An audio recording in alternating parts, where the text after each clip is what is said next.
Here we go again, asking for help, my friends. Not easy to pretend that things aren't gonna end. Morning. If I look tired, it's because I am. I didn't sleep well last night. I had maybe a whopping 3 or 4 hours of actual sleep. I took Kimani to the park yesterday, and it doesn't necessarily make sense to deny your child the opportunity to go outside and play. Unless you're fat and out of shape like me and end up feeling sore all over after the fact. Everything hurt. My arms, my back, my entire back, my legs, my hips. I couldn't get comfortable. I tried using the massager and that wasn't enough. And I ended up having to take some medication for the pain. I have some oxycodone left over from my surgery. If I'm feeling like I'm in extreme pain, then I'll take one. I only have a couple left, and it generally helps me sleep better. But the amount of pain that I felt, it took a while for the medication to even do anything. And we lost an hour. I lost an hour of sleep. We all did. I was quite disappointed to discover that. I'm coming to y'all today to ask for assistance. This is not the first time that I've done it, but it is the first time that I'm doing this in a video format. I tried to create a GoFundMe, but that was taken down. And the GoFundMe was initially created so that a defense fund could be started for Brian. And my account was closed as well. I don't know what happened. I don't know why. I just know that it did. So for anybody who doesn't know, I feel like I've told this story a few times now. And I, at some point in time, get tired of telling it, but I'm hoping this is the last time I'll have to tell it. After I do this, I'm going to take a nap. Should I take a nap? Probably not. Are there other things that I need to do? Yes. Do I want to do those things? Absolutely not. I feel like I am 99% asleep right now. But October 9th, I got a call after I dropped her son off at school from the FBI. And I was so confused and I was also weirded out. He was looking for Brian. I'm not Brian. He asked me who I was and I told him that I was Brian's wife. And he let me know that Brian started shooting a gun in his apartment. Just willy-nilly, blindly, no particular target. My flabbers were gasted because what do you mean? This is not something that anybody who knows him would expect. He was experiencing a psychotic episode. It's not the first one he experienced. He's experienced at least one a year since his accident in 2018. The accident that paralyzed him occurred during psychosis. And psychosis, for those of you who don't know, is when a person is detached from reality. And in Brian's case, it's a very subconscious occurrence, I guess is the best way to describe it, because when his medication is tweaked and he starts to go back to homeostasis or the baseline of who he is, he doesn't remember everything that happened. I was on the phone with him yesterday, and he was asking me if there was anyone who would be able to help me with the eviction that he was served as the result of everything that happened. And I told him no, I'm pretty much doing everything myself. There's a court date later this week to basically complete the eviction.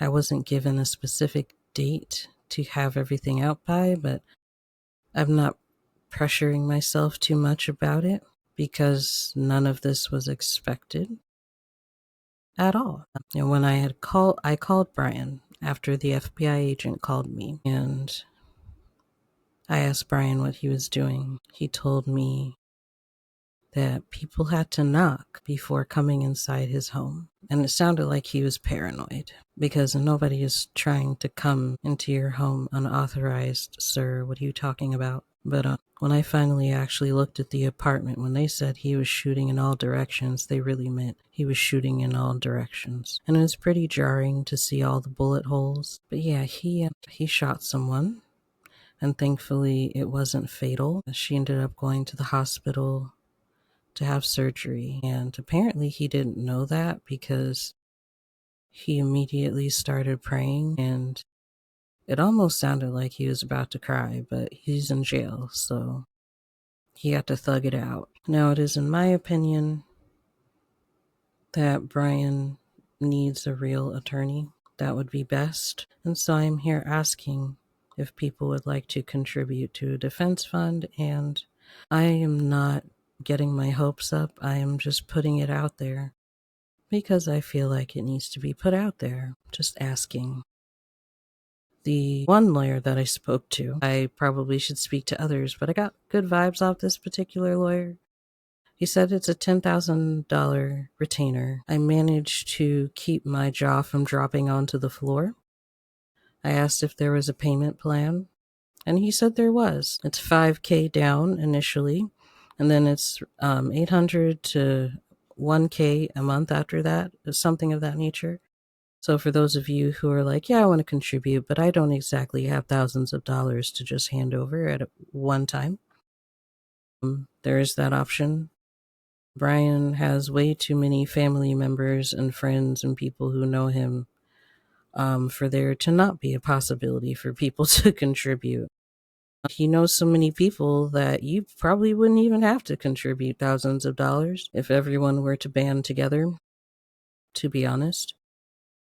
He has family members who have passed away, but he still has a grip of aunts and extended family members of other sorts who exist, cousins, so forth. And I myself am in a pickle because I am jobless and I am very close to homelessness.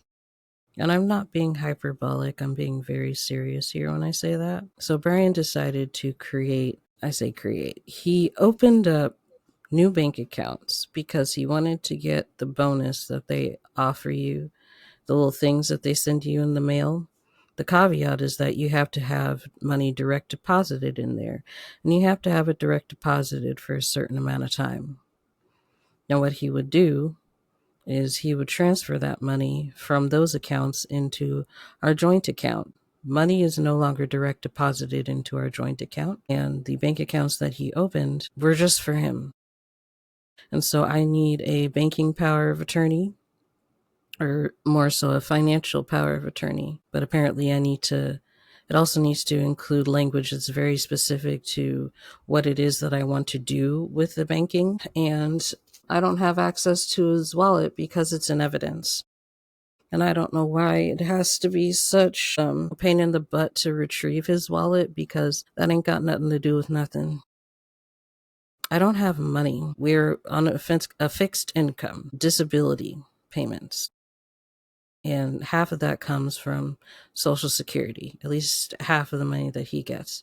And Kimani and I get Social Security disability because of the fact that we are his family members. We're his people or whatever. I would use mine and Kimani's money for my rent, for significant bills, things of that nature, for paying for electricity, my phone bill, my internet, the basics. I would squirrel away the amount for rent money for the following month. I put that in my savings because if nothing else, I need to keep a roof over my head. And guess what?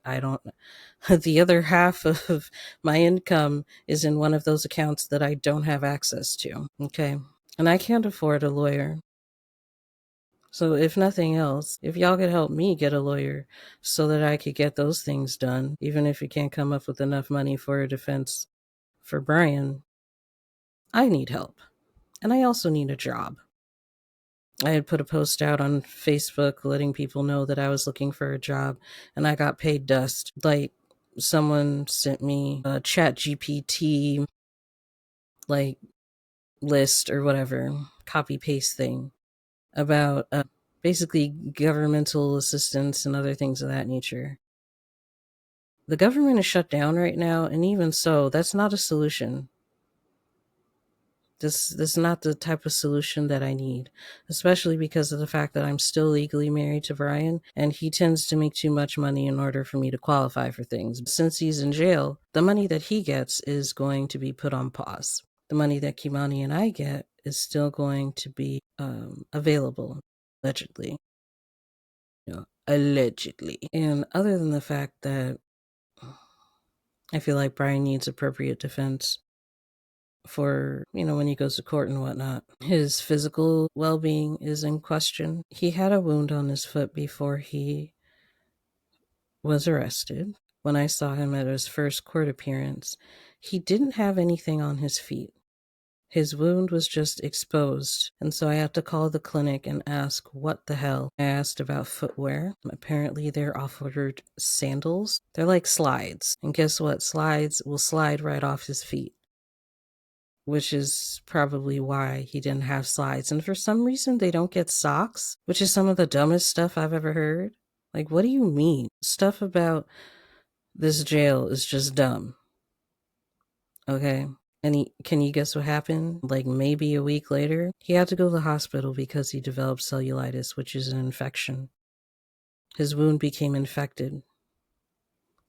This is my surprise face. Of course, I was irritated because it shouldn't have happened. It was preventable. Brian is paralyzed, and I don't expect these people to...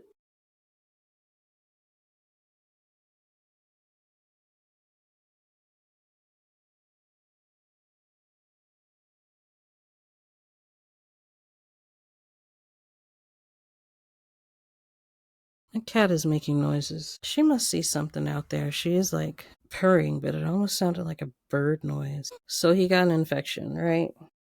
About a week after he was there. That shouldn't have happened, in my opinion, but yeah, because his paralysis adds like this extra layer of complication because able-bodied inmates are not taken care of very well. It's a miracle, and it's very fortuitous that they actually sent him to the hospital. His blood pressure dropped, and that was, I guess, a large part of what prompted them to send him to the hospital. He was there for the weekend. He got some antibiotics. He took oral antibiotics once he got back to the jail. He has since stopped taking them. He is cold because for some reason they don't allow jackets, which is dumb. Even if jackets aren't allowed, long sleeves should be allowed, should be a thing. And yesterday he informed me that they don't allow him to have his wheelchair or have a wheelchair in his cell. His wheelchair, the one that was provided to him, specifically made for him, was basically just tossed in the apartment, disrespected, laying on its side as if it's a piece of garbage. Those things are expensive, right?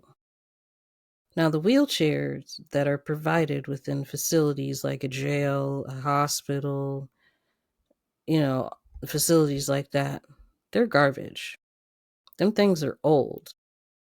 They look like they're older than Jesus. And their reasoning for not allowing him to have a wheelchair in his cell is because the wheelchair that he had broke, and their stupid behinds think that he did it on purpose. And apparently they're already agitated because during his state of psychosis, he pulled out his suprapubic catheter.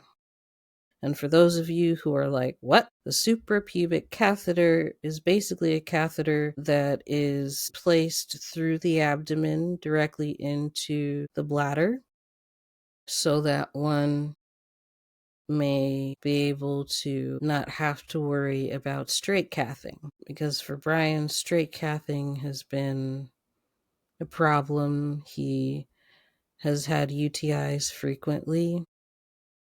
In fact, I want to say it was some months ago. He had to go to the hospital because he developed sepsis from a UTI that didn't get attention fast enough. So he's been scooching around in his cell And when I tell you, I was so pissed off because what do you mean? Not allowing him to have a wheelchair in his cell is like the same as taking an amputee's prosthetic because, it's just like, or in this case, it'd be more like if an amputee decided to break their prosthetic because they enjoy the idea of hopping around on one leg, or an able-bodied person deciding to chop off one of their limbs because they want to experience what it's like to be disabled. It doesn't make any sense. It was literally one of the dumbest things I have ever heard. I'm still mad about it. In fact, I was so mad about it, I typed up an email to the county sheriff. Probably gonna have to call him. I don't know when he's ever gonna see that email. Allegedly, he cares about mental health. Allegedly, he had experience as a correctional officer, and he worked with those in, I guess, the mental health wing or whatever. And I'm probably going to have to actually speak directly to the correctional officers because I think they're stupid. I think they are smooth brained. They don't have sense. And, like I said, they apparently were already agitated because he pulled out the suprapubic catheter and then they placed a Foley catheter because they're idiots. And Brian pulled that out too during psychosis. And I think they were of the mind that he was just trying to make things complicated for people around him. No, he's in the midst of psychosis. And because these people are not trained properly for people who have mental health issues, or people who are paralyzed, um, they're in their feelings about it. What he did has nothing to do with y'all. Is it possibly inconvenient for a clinician? Sure, but he was in psychosis. He literally was not in his right mind. He's not doing it to piss people off intentionally. When he's in his right mind, he knows what the catheter is for, and he's not trying to remove it. But, he's a black man, and I expect there to be prejudice because we live in an area that is very Caucasian heavy, and things need to be paid for. Kimani, he likes to have his Chick-a-leg after we pick him up from school. He calls it Chick-a-leg, even though it's Chick-fil-A. For some reason, he likes to pronounce it as Chick-a-leg. I've tried to correct him, and he doesn't care. He says Chick-a-leg, and it's kind of cute. We can go with Chick-a-leg. But yeah, I need a job. I need money. Things are going south, y'all. I got a storage unit. My mom helped me out a little bit. So if nothing else, there's a storage unit where I can put the things that I guess are most valuable. If need be, I'm gonna grab what I can from Brian's apartment. The storage unit is not big. It's like 6 by 12 feet. It's barely even the size of a bedroom. I'll do what I can. I might have to sell some of his things to make a little bit of money. He has his standing frame. I was thinking of selling that. That can be a little bit pricey. Tired. I'm a little bit hungry, but I'm mostly tired. My energy is running low. I'm gonna try and post this. Too sweet. It's over 15 minutes. I might have to break it up into 2 videos. I really hope I don't have to. For some reason, YouTube only allowed me to upload a 15-minute video on. I have my podcast channel, and then I have my what is I consider to be like my vlogging channel. I would post stuff about my daily life or whatever. I haven't done that in a while. I had wanted to make content creation my job, but I haven't seen any interest in my content, and it's very discouraging. I've been feeling quite isolated lately. I feel like no one cares about me and my well-being other than maybe my mother. She can only help so much. I mean, she sends me some ducats, but she's helping my sister because my sister also doesn't have a job. But the reason she doesn't have a job is because she's very mentally ill and she is not seeking. She's not really committed to getting the help that she needs for her mental health. She needs to be on some sort of medication because she has auditory hallucinations. Even though she is deaf, She still, hears quote unquote voices. My mom was saying that it's like it's getting worse. She hears those voices when she's working, and it's very distracting. And she also has ADHD. So you can imagine how debilitating that would be when she's working. She got ADHD, she got voices, she can't hold down a job. And at this point in time, it's difficult for everyone to even procure one. I've been applying for jobs for the better part of a year. I've had interviews, and it's like people see my face and they're like, nah. I don't know if it's because of my piercings. I don't know if it's because I'm black. Who knows? Maybe it's because I'm fat. Who knows? Maybe it's because I have colored hair. I just want to be able to be myself and have a job. That's it. I do have another interview tomorrow, but I have to double check the hours because it's first shift, and first shift could start at any time, really. It's at a factory, and it's possible that I would need to start at like 7 in the morning or something. And if so, I'm just going to have to cancel the interview because, like, I can't make it there at 7. I can't make it anywhere at 7. Besides the fact that that's early as frig, the earliest I can drop my son off is like 8:05. That's the earliest I can drop him off. So really the earliest I can be at work is probably realistically 9 o'clock just to make sure I'm not late. And ideally I'd want to get off of work at 2 because then I have to pick our son up at 2:30. But I don't know what job is going to allow that. So I'm going to have to find him daycare. And who's got daycare money? Not me. So I don't know, y'all. It's ridiculous. I hate living. I hate living in this country. Parents are not supported with affordable childcare. People are not getting paid what they need to get paid, even if they do have jobs. Everything is infuriating. And I hate it here. I think I hit all the points that I need to hit. If anyone has any questions, please let me know. If you're wondering where to send money to, I have Zelle, Venmo, Cash App, PayPal. You can message me or whatever.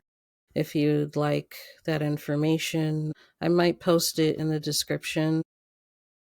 I get paranoid about sharing my Cash App because some people have actually, they've been hacked when they share their Cash App publicly. I don't know if it's been the same for other methods of payment, but yeah, those are the options. It would help to know how much people are able to contribute really before we even procure a lawyer, because like we need to know if it's even possible. You know what I'm saying? We need to know. And the 10K, that's just up and that's for like I think the pre-trial, because his pre-trial is in a couple weeks. Okay, it's in a couple weeks, literally. That's the pre-trial, and there's a whole lot of stuff that needs to be done before the pre-trial even occurs. Public defender has been absolutely useless. Ideally, I should be able to use a public defender in order to get the power of attorney and do the things, right?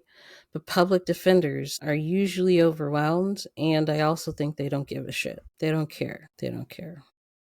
And also, Brian is a black man. I'm not forgetting that fact. And there's also, I'm fairly certain, a prejudice because of what he's been indicted with. He was charged with 6 felonies. He was indicted with 8. And I think they tack those on just because they want him to be in prison forever. Because there's a vendetta. Because they don't care about context. They don't care. It's just the lack of humanity for people in this country when it comes to those who have committed crimes. I mean, some folks, they do things maliciously, very with much intent, with intention, with callousness, with carelessness. But even those folks like still need to be treated humanely, right? Because if we don't treat people humanely, then who and what are we? You know, like what are we doing here? How is it that you are better than the inmates that you're interacting with if you figure, oh, they're guilty until proven innocent? No, it's supposed to be folks are innocent until they're proven guilty. And it's not as if the events that occurred didn't occur, But people were like, so what was the motive? Psychosis. It's not a motive. It's just a set of circumstances. It's just what it was. There was no sense, there was no attachment to reality. And I don't even think Brian knows what all happened. I don't know that anybody's told him really. And as things proceed, I'm pretty sure his flavors will be gasted, because this is the events that occurred are not like him. And he's in his right mind. He wouldn't do anything like that because he knows that would be a bad thing to do. Anyway, bye.